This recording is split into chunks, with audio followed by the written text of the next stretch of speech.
Est-ce que je peux entendre un bon amen? Je peux entendre un amen de foi. Alors ce soir, par la grâce de Dieu, pendant quelques minutes, nous allons partager un enseignement qui va nous conduire dans la prière. Amen. Et l'enseignement que je partage avec nous, je l'ai intitulé comme thème le 7 pièges de la destruction dans une famille. Le 7 pièges de la destruction dans une famille. Nous allons comprendre par la grâce de Dieu quels sont les pièges que Satan met en place pour s'aimer cette arme de la destruction dans les familles. Amen, amen. Nous lirons un texte de la Bible. Si vous avez vos Bibles, nous pouvons les ouvrir dans Job chapitre 22, le verset 10. Nous pouvons rester assis, nous allons lire et nous allons comprendre la pensée de Dieu. Job chapitre 22, le verset 10. Vous y êtes? Nous lisons tous ensemble. 1, 2, 3, go. La Bible déclare: c'est pour cela que tu es entouré des pièges et que par la terreur t'as saisi tout à coup. Amen. On a dit tu es entouré des pièges. Nous allons comprendre la pensée de Dieu. Alors ce qu'il faut savoir, les pièges existent. C'est, vous m'excuserez pour le terme, c'est quand même aberrant de vivre sur la terre et ne pas croire aux pièges. Les pièges existent. Les pièges dans le domaine naturel existent. Vous connaissez c'est quoi le piège? Les pièges existent aussi dans le domaine spirituel. Nous avons lu dans le texte de Job, la Bible nous montre clairement que cette personne était entourée des pièges. Cette personne n'était pas entourée des amis, il n'était pas entouré des collaborateurs, il n'était pas entouré de ses enfants. La Bible dit clairement qu'il était entouré des pièges. Ça veut dire il existe des personnes qui sont sur la terre, qui vivent sans le savoir, sans pour autant savoir, je voulais dire, qu'ils sont entourés d'une certaine forme d'attaque ou d'ennemi qu'ils ne savent même pas comment les identifier. Ici, nous voyons clairement que l'ennemi ou les ennemis de cette personne n'étaient pas les soldats. On ne parle pas des soldats qui avaient des armes. On ne parle pas des attaques d'une certaine manière. Ici, on parle des pièges. Alléluia. Ça veut dire, la Bible met l'accent sur le piège. Si vous êtes un bon lecteur de la Bible, vous allez vous rendre compte que la Bible plusieurs fois parle des pièges. Alléluia. Est-ce que je peux entendre mon amen? Les pièges, ce sont des armes qu'on utilise dans le monde spirituel comme dans le monde naturel. Lorsqu'on veut rendre quelqu'un inactif, lorsqu'on veut atteindre une personne, on va utiliser les armes. À savoir, le diable n'est pas le seul qui utilise les pièges comme une arme. Dieu peut utiliser aussi des pièges pour dévoiler nos ennemis. Alléluia. Dieu peut permettre à travers une vision que les masques tombent pour que vous connaissiez qui est derrière ces problèmes dans ma vie. Alléluia. Le piège ici, je parle de piège de la destruction. Il y a des pièges qu'on met en place pour peut-être dévoiler un caractère, un comportement, pour dévoiler une attitude, pour dévoiler une certaine forme de jalousie ou de tricherie dans une relation. On peut mettre des pièges, je n'encourage pas, mais il y a des hommes ou des femmes qui mettent des pièges, ils mettent des caméras cachées dans la chambre. Au cas où je ne suis pas là, si mon mari venait avec une autre femme, je saurais comment le gérer. Mais ici, nous parlons des pièges de la destruction. Parmi les armes, parmi les pièges que Satan utilise pour détruire les familles, pour anéantir les familles, il utilise les armes qu'on appelle les pièges de la destruction. Alléluia. Les pièges de la destruction, ce sont des techniques sataniques utilisées par Satan pour arrêter les destinées, les familles et les gens. Lorsqu'on parle de pièges, on voit une forme de stratégie que Satan met en place. C'est une forme de technicité que Satan met en place pour arrêter, pour écourter l'opportunité. Les opportunités, je voulais dire, pour arrêter la stabilité, le fonctionnement, l'élévation dans la vie d'une personne. Je peux entendre mon amen? Est-ce que je peux entendre un bon amen? Alléluia. Vous devez prendre cela au sérieux. Alléluia. Les pièges, prenez cela au sérieux. Satan a compliqué la vie de certaines personnes qui étaient à la porte de leur destinée en mettant des pièges. Alléluia. Vous lisez les histoires, vous connaissez quand même des informations. Il y a un homme en France, il voulait devenir le président de la France. On a mis les pièges pour l'empêcher à ne plus être un candidat légitime. Alléluia. Donc cet homme, il était à la porte de sa destinée. Cet homme, il était en train de prendre une sortie pour que sa vie, sa renommée devienne grande sur la terre. Mais nous voyons les gens qui étaient ses opposants ont mis des choses en place pour que cet homme tombe dans leur piège et qu'il ne soit plus considéré comme un bon président. Alléluia. Faites attention, Satan peut utiliser plusieurs mécanismes, des pièges contradictoires pour vous bloquer, pour que vous n'arrivez pas à atteindre votre objectif. Alléluia. Les mariages se courtent aujourd'hui parce que Satan a mis des pièges. Les relations s'arrêtent aujourd'hui parce que Satan a mis des pièges. Les familles se séparent de nos jours parce que Satan a mis des pièges. Alléluia. Et il est avantageux pour nous de prendre cela au sérieux, de comprendre que si Satan peut mettre le piège, nous avons une arme pour détourner ces pièges, c'est la prière. Alléluia. C'est pourquoi ce soir, je vais vous ramener devant le trône de grâce pour que nous nous engageons dans la prière et que le piège soit brûlé par le feu du Saint-Esprit. Alléluia. Il est écrit dans Psaume chapitre 91, le verset 3. L'Islamiste est en train de dire: il te délivre du filet de l'oiseleur. On parle d'un homme, on ne parle pas d'un animal. Il dit clairement que Dieu te délivre du filet de l'oiseleur. Écoutez, lorsqu'on parle de la délivrance ou de délivrer, ça veut dire la personne était d'abord liée ou livrée. On ne parle que de la délivrance lorsqu'on voit la chose a été livrée. Lorsque c'est livré, on peut maintenant délivrer. Alléluia. Lorsque ce n'est pas livré, on ne peut pas parler de la délivrance. Si cet homme, on dit que Dieu peut le délivrer du piège, du filet de l'oiseleur, ça veut dire que cet homme a été livré. Alléluia. D'ailleurs, on ne peut pas parler de la rémission du péché ou de la rédemption du péché si on n'a pas péché. Alléluia. Jésus est venu nous donner la rémission du péché ou la rédemption du péché, nous pardonner ou pardonner nos fautes, nos péchés parce que nous avons péché. Comment nous avons péché? Romains chapitre 5, le verset 23. La Bible déclare: c'est par un seul homme que le péché est entré dans le monde et cela a entraîné la mort. Adam, il a introduit le péché et Jésus est venu pour la rémission du péché. Alléluia. Cet homme, il se retrouve dans le filet de l'oiseleur, pas parce qu'il n'était pas intelligent, parce qu'on lui avait piégé. Alléluia. Satan peut vous substituer dans le monde spirituel comme un animal et mettre un filet pour que vous soyez retenus. Alléluia. La Bible le dit clairement. Psaume chapitre 91, le verset 3. Dieu te délivre du filet de l'oiseleur. Le filet de l'oiseleur, c'est l'arme que les chasseurs utilisent pour arrêter un oiseau. Alléluia. Pour arrêter un animal, il utilise le filet de l'oiseleur. Mais comment on symbolise la vie d'un homme qui est arrêté par le piège de Satan? On dit que Dieu le délivre du filet de l'oiseleur. Ça veut dire spirituellement, cet homme n'était pas conscient qu'il y avait une forme de piège déjà mise en place pour lui permettre de tomber dans ces pièges. Alléluia.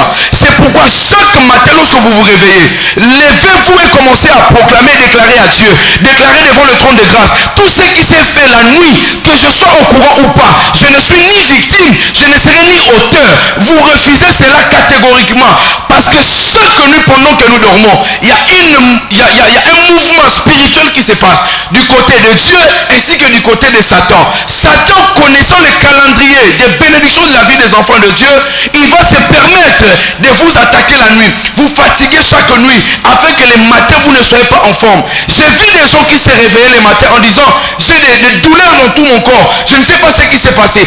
Pendant la conversation, je leur pose la question: quelle était votre nuit? Comment était votre nuit? Et quels sont les rêves que vous avez faits? La majeure partie de ces gens me disent souvent: pasteur, pendant que je dormais, j'ai rêvé qu'on était en train de me permettre, on me demandait de porter des sacs ou de mettre quelqu'un dans mon dos. C'est une forme de souffrance que Satan peut vous infliger. La nuit, pendant que vous dormez, vous voyez juste un rêve. On vous demande de porter les sacs, de mettre un enfant au dos, de prendre, de ramener des excédents, des kilos, des bagages, sans le savoir. C'est une manipulation dans le monde des ténèbres pour que vous vous réveillez fatigué. Qu'est-ce que vous avez fait pendant que vous dormez et que vous vous réveillez fatigué? Je peux entendre un bon amen. Tu dormais. Quand tu te réveilles, tu dis: je suis fatigué. On est fatigué avant de dormir ou après avoir dormi?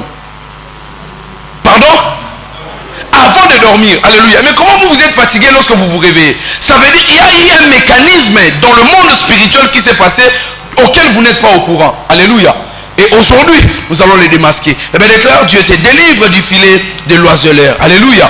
Si Dieu nous ouvre les yeux, frères et sœurs, nous allons voir les pièges tout autour de nous. Oui, nous allons constater ces choses-là. L'efficacité des pièges, lorsqu'on parle de pièges, il faut savoir que le piège est très efficace. Et l'efficacité des pièges est que les pièges a souvent le caractère d'être cachés et puis déguisés. La chose qui donne la force au piège, c'est parce qu'on ne peut pas comprendre que ceci est un piège. Est-ce que je me fais comprendre? Nani déjà à Sosola le dit que l'eau va salir les pièges. Quand est-ce qu'on est au courant que c'est un piège? C'est lorsque nous tombons dans ces pièges. Alléluia. Donc le but, la force, l'efficacité du piège, c'est qu'on va mettre beaucoup de subtilités tout autour. On va permettre à ce que vous ne soyez pas, vous ne puissiez pas soupçonner que c'est un piège. C'est comme le rôle d'un manipulateur. Alléluia. Celui qui te manipule, il ne voudra jamais que tu sois au courant qu'il est le manipulateur. Alléluia. Il viendra te dire des choses que tu veux entendre pour manipuler ta vie. Alléluia. La chose qui donne l'efficacité du piège, parce que je vais en parler tout à l'heure de ces 7 pièges, c'est, premièrement, comme je disais, c'est le piège. Il y a un côté où le piège se cache, et puis il y a un côté où le piège se déguise. Alléluia. Alléluia. Je peux entendre mon amen. Dans le piège, on va déguiser les choses. On va vous trouver la femme que vous voulez. Alléluia. J'en viens. On va vous trouver les styles des hommes que vous aimez. Mais c'est un piège. Alléluia. Le piège peut être semblable à la bonne chose, mais ce n'est pas la bonne chose. Alléluia. Je disais, le piège peut être semblable à la bonne chose, mais ce n'est point la bonne chose. Vous allez constater que c'est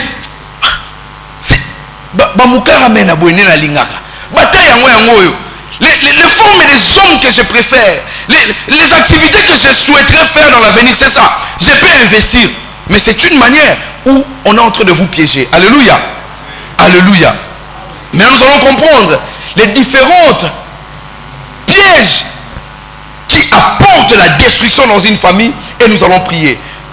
Premièrement, nous allons comprendre, nous allons parler de la compromission. Alléluia. La première clé, c'est la compromission.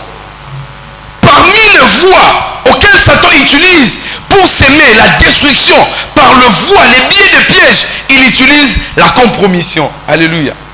Et lorsqu'on parle de la compromission, ça veut dire c'est la tentation de compromettre. Ça veut dire je veux dire, c'est une forme de manipulation où on vous pousse de commettre les péchés ou un acte forfaitaire sans pour autant vous ayez la conscience que vous êtes en train de le commettre. La compromission, ça veut dire c'est ça la compromission. Ça veut dire on te montre ce que tu fais, c'est mauvais, en masquant cela, en vous poussant à le faire d'une certaine manière. Je ne sais pas si je me fais comprendre. Vous comprenez? On vous pousse dans les mal, mais en vous disant que, je ne sais pas si le mot convient.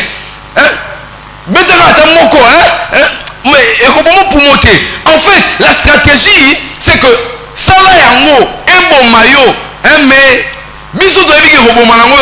voyez un peu, c'est ça la compromission. Satan utilise ces pièges pour détruire beaucoup de gens. Et aujourd'hui, vous serez d'accord avec moi, les taux de compromission de nos jours actuels est très élevé.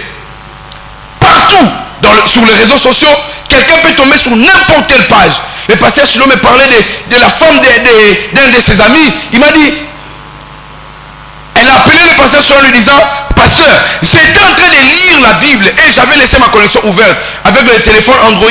Directement, il y a une information qui est apparue sous la Bible électronique, et c'était, on a écrit, si vous voulez adhérer à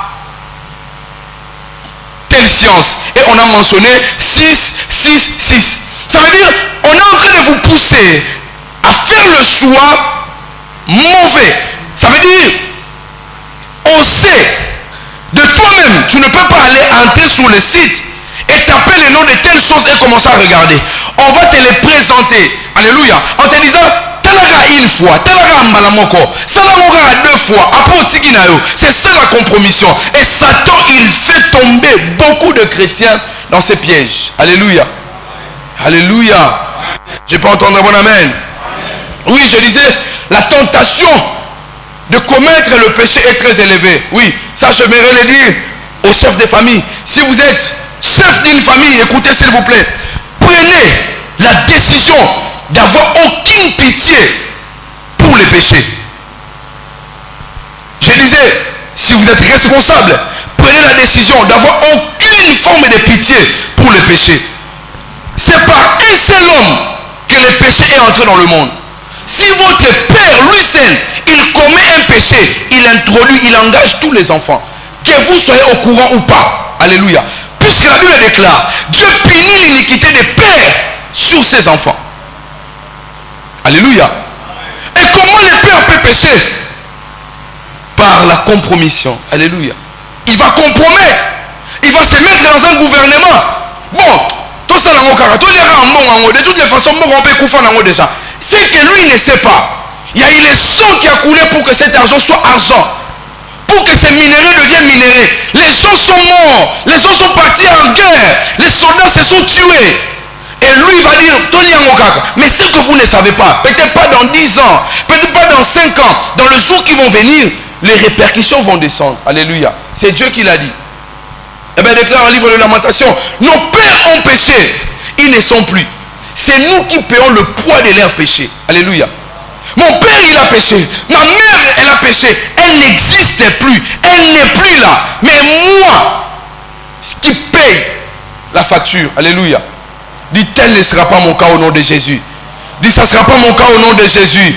Alléluia. Je disais, évitez la compromission. Parce que tout péché qu'un parent met en place, tout péché actif d'un parent va lier la vie de ses enfants. Certaines familles sont détruites parce que les parents ont fait des compromissions ou des actes compromis avec Satan. Alléluia. Les parents ont fait allégeance à Satan. Ils ont accepté Satan comme leur leader. Et depuis ce jour-là, les familles sont entrées dans le piège. Je prie dans le nom de Jésus-Christ de Nazareth. Toute forme de compromission qui a été faite lorsque vous n'étiez pas encore né par vos parents, que cela soit annulé au nom de Jésus. Tout ce qu'on cherche à ce que vous puissiez payer à cause des actes de vos parents, vous n'êtes plus, vous ne faites plus partie de cela. Je l'ai proclamé, je l'ai déclaré et je l'ai prophétisé. Et cela au nom de... Deuxième voie. Alléluia. Écoutez s'il vous plaît. Ne mettez jamais le principe chrétien de côté à cause de l'argent. N'oubliez jamais le but pour lequel vous êtes devenu chrétien à cause d'un gain, d'un bien matériel. Alléluia. L'apôtre Paul le disait, il a dit, le but pour lequel il est sauvé, c'était pour obtenir la vocation céleste. Il connaissait le but. Alléluia. La Bible déclare, cherchez premièrement le royaume des cieux et sa justice, et le reste vous sera donné par-dessus. N'oubliez jamais, vous pouvez vaincre la compromission par la conscience de savoir que je suis né de nouveau pour aller au ciel. Frères et sœurs, les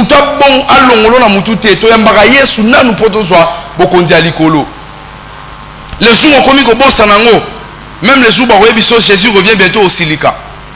Un enfant de Dieu, un vrai enfant de Dieu, lorsqu'il apprend que Jésus revient bientôt, il doit se réjouir.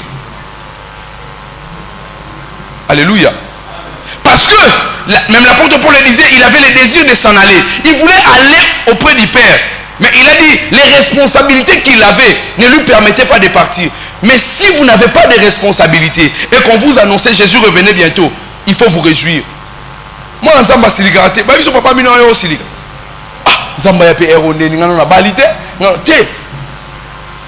le bonheur à venir sera meilleur que le bonheur terrestre. Alléluia.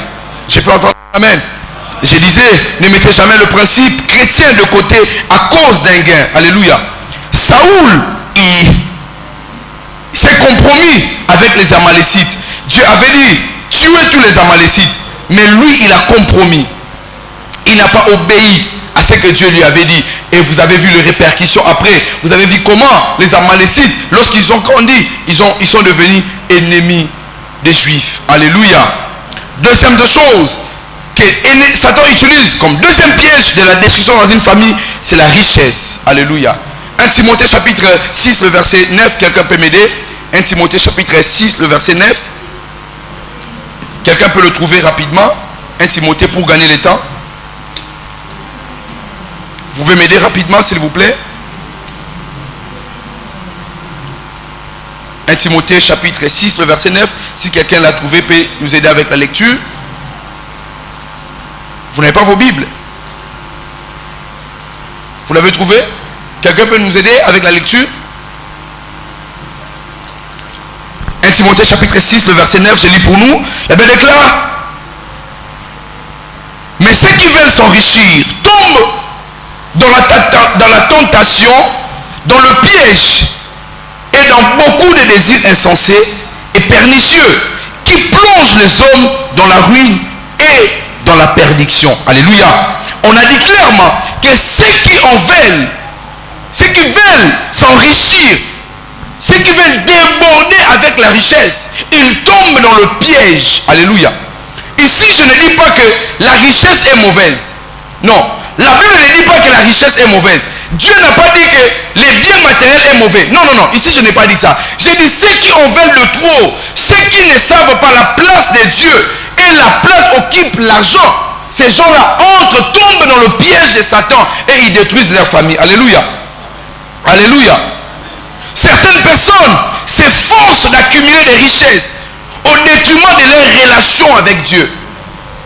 Alléluia. Je vais ouvrir une parenthèse. Vous entrez dans le piège de Satan parce que vous avez besoin d'argent. Vous vous demandez si je dois faire vraiment le choix de commencer à sortir avec un homme marié. C'est un piège. Je peux entendre un bon amen. Aza mobali abatu. Bon, femme mariée. Aza payé. Moi c'est abatu. C'est ce que je suis en train de dire ici. Certaines personnes s'efforcent d'accumuler des richesses au détriment de leur relation avec Dieu. Il y a des choses à un certain niveau de la vie, ne le faites pas par rapport à votre relation avec Dieu. Les soumons au sont la saliango. Nous avons natiki. Alléluia. Makamo au sont la saliango. Donc ça dit si j'arrive jusqu'à la fin de mon péché, vraiment, comment Dieu va me voir? Si cette conscience ne vous vient pas, vous allez introduire certains pièges dans la famille. Alléluia. Je peux entendre un bon amen. Il dit, ah, pasteur, les lois arabes un peu longs, va pécher belé. Oui. Même les lois qui ont continué à prier, on les a parce qu'ils ont soumuka. Ce qu'on vendit dans le cas, qu'on soumuka. Babitumam so rebundate. Alléluia. La Bible dit, il a haï l'iniquité et Dieu l'a oint. Alléluia. Ba onction sous sa vie. Et ils ont été la vie parce que l'iniquité est allée tout autour de toi. Alléluia. Alléluia. Je vous prêche ainsi que je me prêche. Alléluia. Je ne suis pas en train de vous indexer, mais je suis en train de vous dire seulement qu'il y a des choses qu'on ne fait pas. Pas à cause de l'argent. Le bon sens de la réflexion.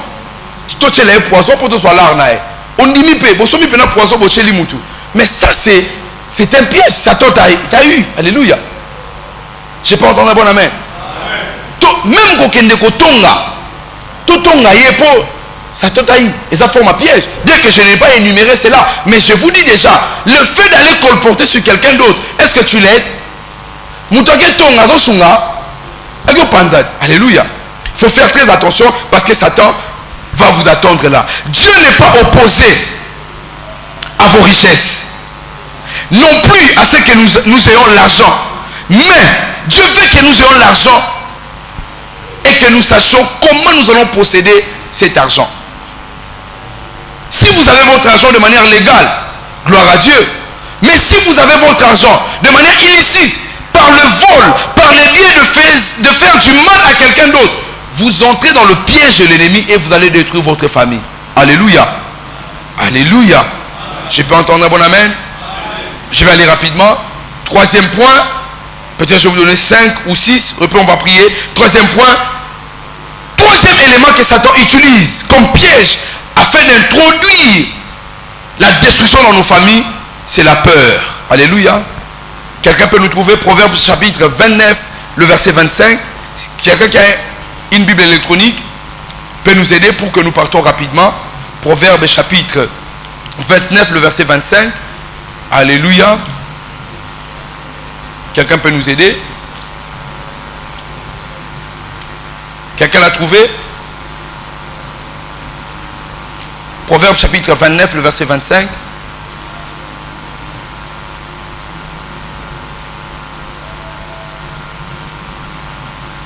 Vous y êtes?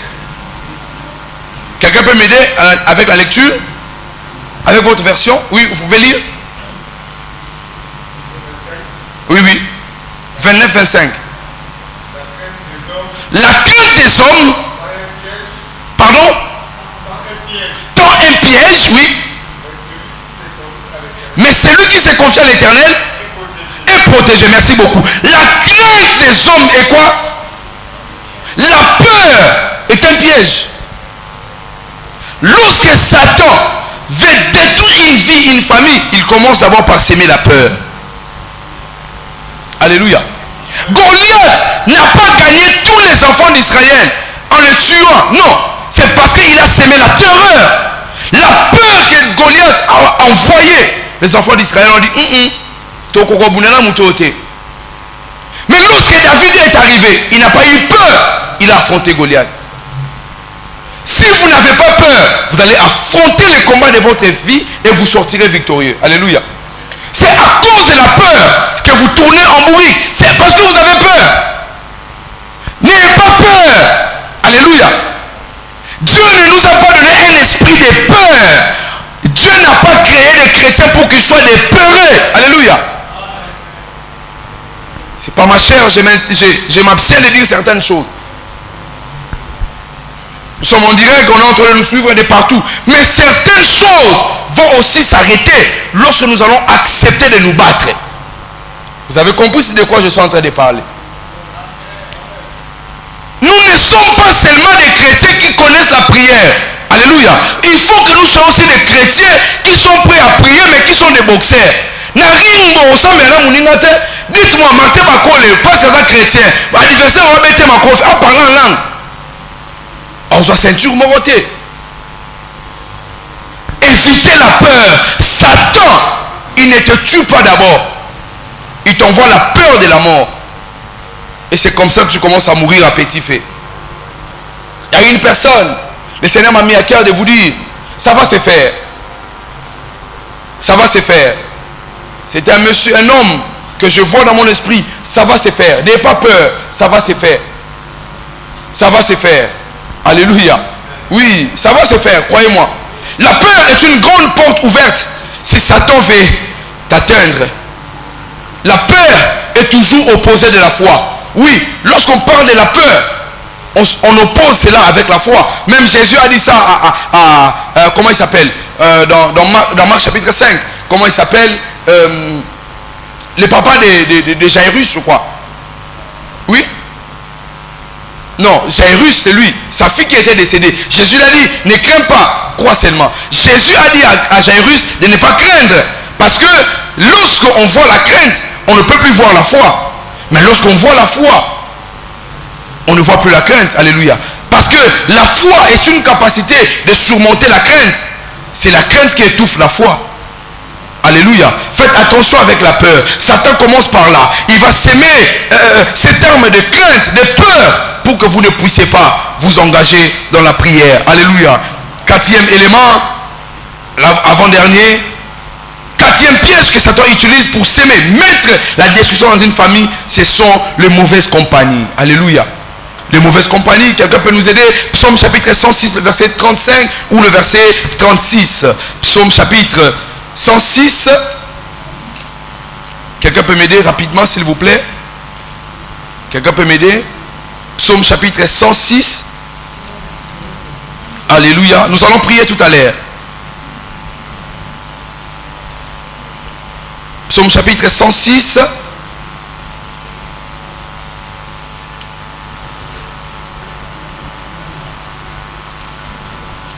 Nous y sommes. Psaume chapitre 106, le verset 35. Dans notre version, ça sera le verset 36. Je lis pour nous. La Bible déclare: ils se mêlèrent avec les nations et ils apprirent leurs œuvres. Le verset 36. Ils servirent leurs idoles qui firent pour eux quoi? Un piège. Alléluia. Alléluia.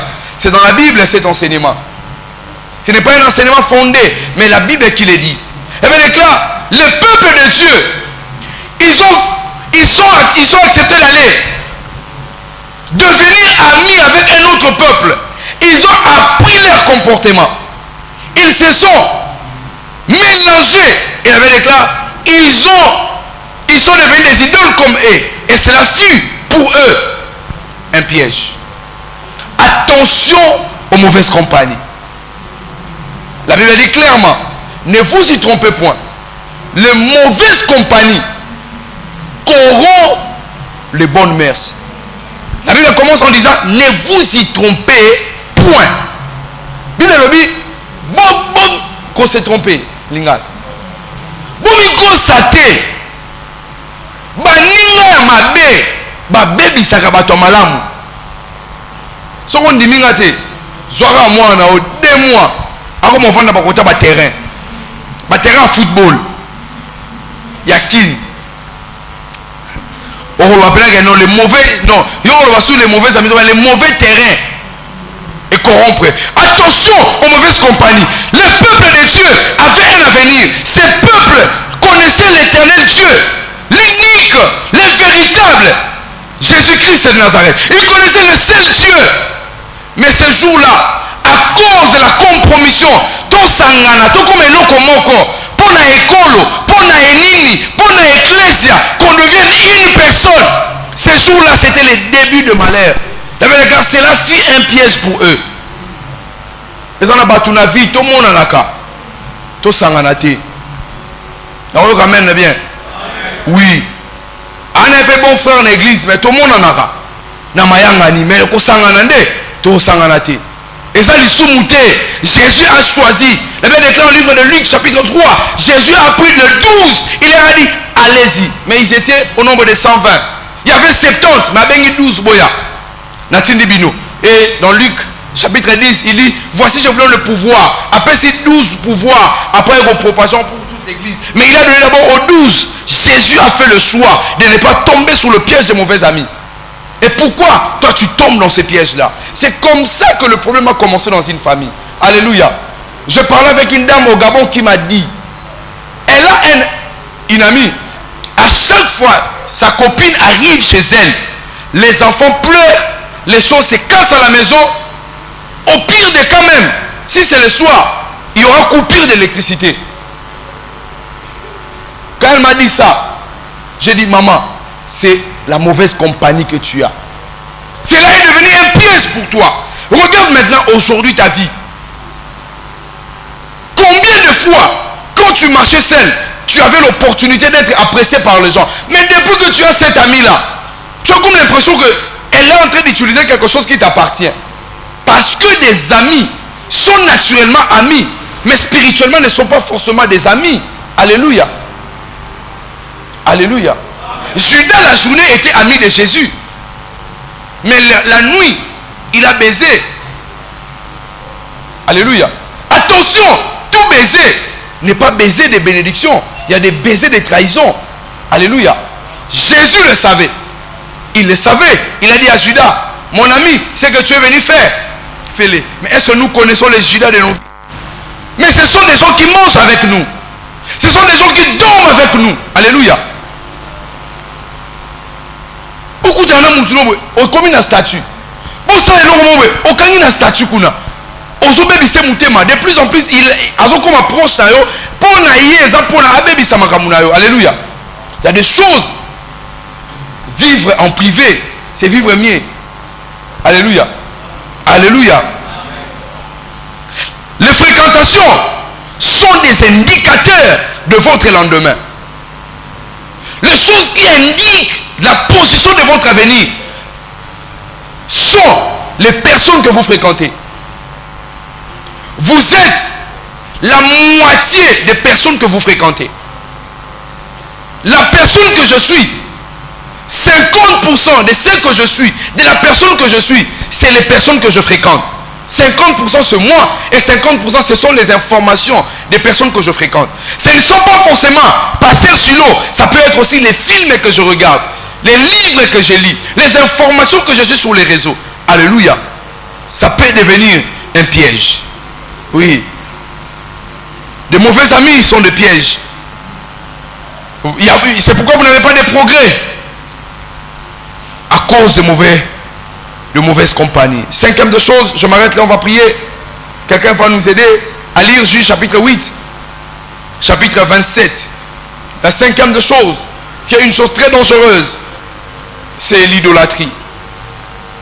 Les familles sont entrées dans le piège à cause de l'idolâtrie. Les familles aujourd'hui sont détruites à cause de l'idolâtrie. Lorsqu'on parle de l'idolâtrie, quelqu'un peut nous trouver Juge chapitre 8, le verset 27. C'est l'histoire de Gédéon. Il arrivait à la fin de sa vie. L'idolâtrie, c'est tout ce qui prend la place devant Dieu ou au-dessus de Dieu. C'est ça l'idolâtrie. Ça peut être la nourriture, ça peut être la femme, ça peut être les choses, ça peut être la richesse. Tout ce qui prend la prééminence devant Dieu, c'est l'idolâtrie. Quelqu'un peut nous aider à la lecture, s'il vous plaît? Juge chapitre 8. Alléluia. C'est le dernier texte et nous allons prier.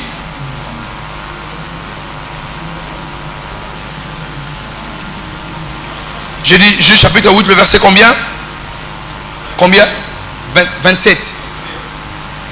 Juge chapitre 8, le verset 27. On fait la lecture et nous allons prier. Eh bien, déclare: Gédéon en fit un éphod et il le plaça dans la ville à Ophra, où il devint l'objet de prostitution de tout Israël, et il fit quoi? Il fit quoi? Pour qui? Et pour... Alléluia. Gédéon, les 20 héros, l'homme puissant. Gédéon, son nom est inscrit dans le livre des juges. Gédéon, on a parlé de lui avant qu'on parle de Ruth. Gédéon, on a parlé de lui avant qu'on parle de Samuel, ou lui-même de la maman de Samuel, Anne. Gédéon, un vrai héros, un homme fort, un homme puissant. Il a combattu le bon combat. Il a renversé l'autel de Baal qui était dans la maison de son père. Il est devenu célèbre. Il est devenu puissant, c'est Gédéon dont je suis en train de vous parler. Il était jeune. Vous imaginez un jeune qui a accompli de grandes choses. Il renverse les autels. Il va vaincre les adversaires et on commence à lui chanter. Il arrive à la fin de sa vie, sans pour autant savoir que le piège existe. Gédéon va aller prendre un éphod. Il va construire des statuettes. Il va le présenter de la ville. Pour quel but? Pour que les gens viennent se prostituer avec cela. Et la Bible déclare: cela fut un piège pour Gédéon. Pas seulement pour lui seul, et pour sa maison. Qu'est-ce que la maison de Gédéon avait fait? Donc vous avez compris que le piège satanique peut entrer par un homme, mais ça va se propager dans la vie de toutes les personnes de la famille. Gédéon l'a fait seul. Gédéon, le piège l'a attaqué seul. Mais toute la famille était victime de cela. Maintenant, je me reprie avec vous. Regardez, Gédéon a commis cet acte lui seul. La destruction devait atteindre lui seul. Mais la destruction a dit non. Qui est de la maison de Gédéon, il sera frappé. C'est comme ça que nous sommes victimes. C'est comme ça que nous subissons de telles choses. Les pères ont péché, ils ne sont plus là. Gédéon a péché, il n'est plus là. Mais c'est la maison de Gédéon qui paye le poids de ses péchés. Les actes de la sorcellerie, ce sont nos aïeux, nos ancêtres qui ont fait cela. Mais pourquoi je suis aujourd'hui victime de la sorcellerie?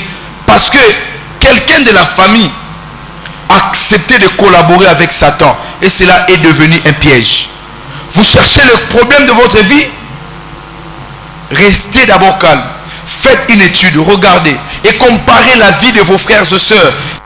Certainement, il y a un combat qui est entré par le piège et la foi de quelqu'un de la famille. Aujourd'hui, nous sommes victimes. Alléluia. Alléluia.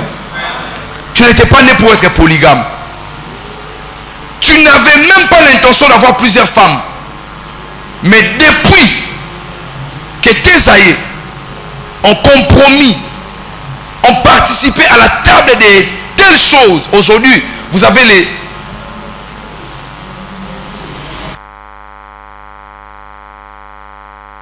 En avoir 3, ainsi de suite. Au départ, lorsque vous grandissez, à 7 ans, vous n'aimez même pas des gens qui prenaient la bière. L'alcool à côté de vous, vous vous fâchez. À peine 24 ans, Yonem aussi il sera casier. Tu te demandes qu'est-ce qui m'est arrivé? Ce qui t'est arrivé, c'est la fille un piège. Ainsi que toute la maison.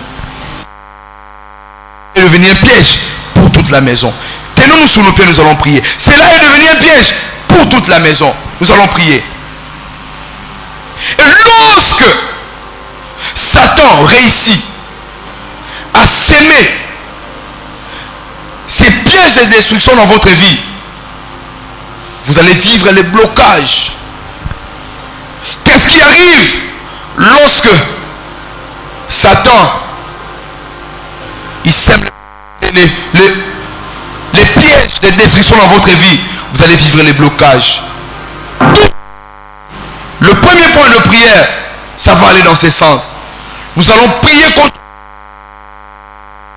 Pendant que je préparais l'enseignement, le pasteur Solo n'était pas là. Mais Dieu m'avait dit qu'aujourd'hui vous devez prier pour que le ciel s'ouvre.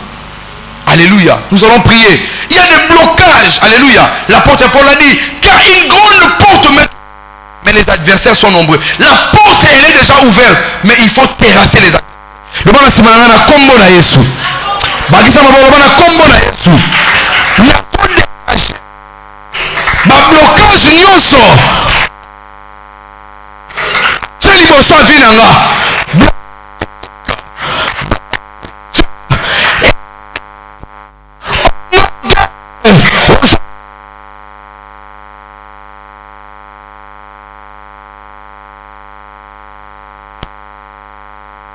Sambe